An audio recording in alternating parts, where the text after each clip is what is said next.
Hello, my name is Johnny Ray Cornell Jr., and I am introducing you to mass, their theory, and my theory. An overview. Mass, in their theory, is closely related to the weak force, and it is in mine as well.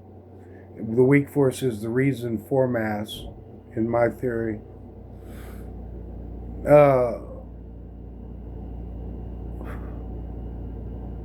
They know that mass is closely related to gravity because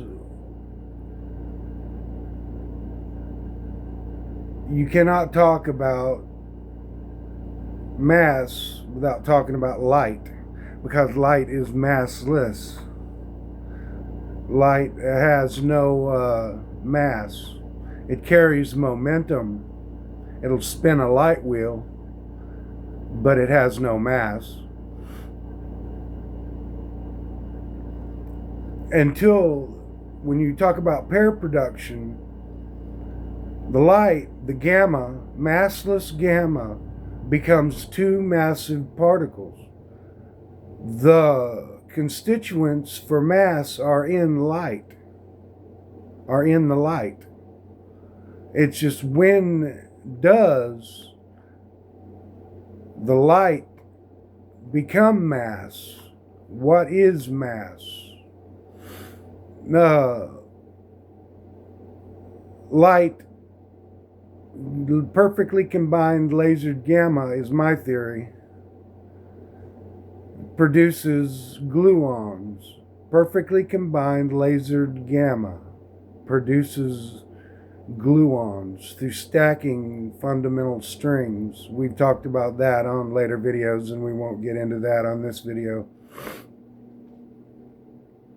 Well, we will with the electron, because that's where I'm going to talk about mass the most, so to give you the greatest understanding.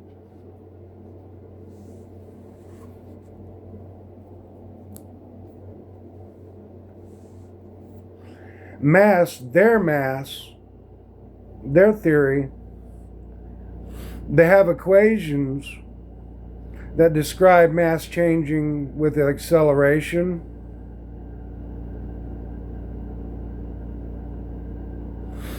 Which, that's the equation. The actual mass of the particle does not change, and that's backed up by Don Lincoln and Fermilab.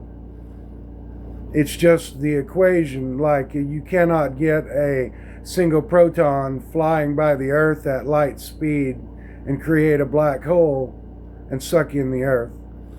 First of all, there's not enough energy to maintain the proton. There's not enough mass to maintain the proton.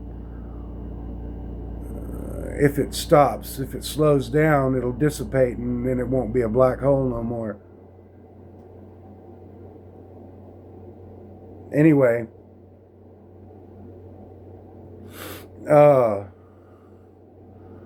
in my theory,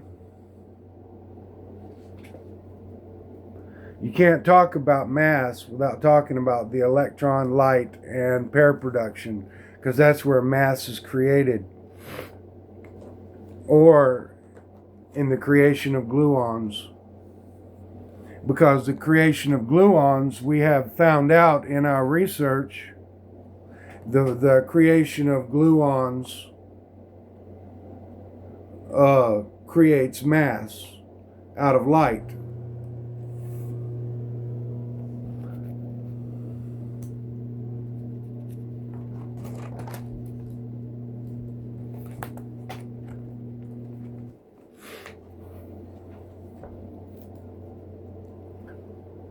Because, and terminology, because I call these things bosons, and the reason I call these things bosons, I'm about to show you, is light will spin a light wheel, so it carries a force, it carries momentum, it's a force carrier, so it's a boson by definition. It's a boson. It's a force carrier. The photon.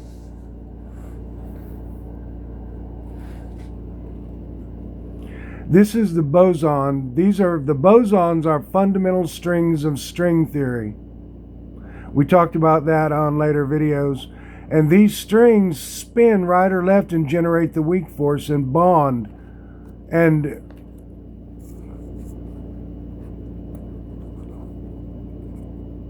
each one of these strings spinning, these little strings, they spin to generate charge. And that charge is the weak force. And they are bonded in a larger circle, as you saw, which is the electron, which spins right or spins left to create positive or negative polarity. Well, the mass doesn't happen until the particle bonds. As when it's a light wave, it's not mass. As soon as it bonds into a closed loop string, mass occurs because it starts spinning and it starts taking in energy and converting it into electromagnetic force. That electromagnetic force energy has to come from somewhere. It comes from space-time energy. It comes from the space-time itself, the very space-time we live in. Space-time is a fuel the particles use. When they spin, they convert space-time, what we live in, the empty space that's not empty, it's full of energy, into fuel. And it has to replenish that fuel, and more space-time rushes in to replenish the space-time that was converted into the three other fundamental forces of nature, or the two other fundamental forces of nature, because an electron does not give off the strong force, but an electron has the weak force that bonds it together, and it has the electromagnetic force. And the electromagnetic force that it creates, that energy has to come from somewhere, and it comes from space-time itself. Energy from the Planck length of space, its very self. That's my theory on mass. And it is complete, and the particles, and a large massive object such as the Earth is composed of literally umpteen bazillion particles. And they're all taken in space-time. And as they take in space-time, other space-time rushes in to replenish the space-time energy that was converted into electromagnetism, the strong force. The gluon is where all the forces are combined. The fundamental strings, they start out as a light wave. The fundamental strings bond to create the gluon. The gluon spins to create the strong force and electromagnetism. And all that energy that it creates spinning comes from space-time itself. And Einstein called it space-time. I call it space-time energy. Their idea on mass, how it's created, is unknown. Pretty much. I'm blowing them out of the water on this video series, and I hope you would really get into what I'm doing here, because I'm putting it in plain English for the layman to understand, as well for people in society to watch the videos and understand science, understand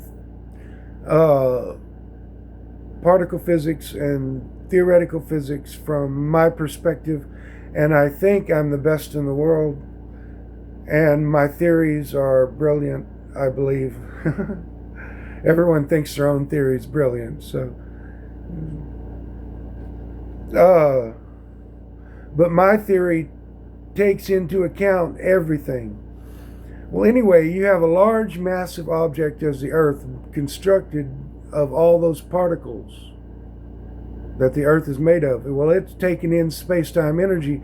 That space-time rushes in to replenish that energy that the earth is burning, the mass of the earth, not burning, converting into the other fundamental forces. I say burning sometimes. Well, anyway, converting those into the fundamental forces, well, you go with the space-time. That's gravity. If the space-time is being pulled in, you're being pulled in with it like a river, a whirlpool, a gravitational sink, an energy sink that produces gravity. Thank you.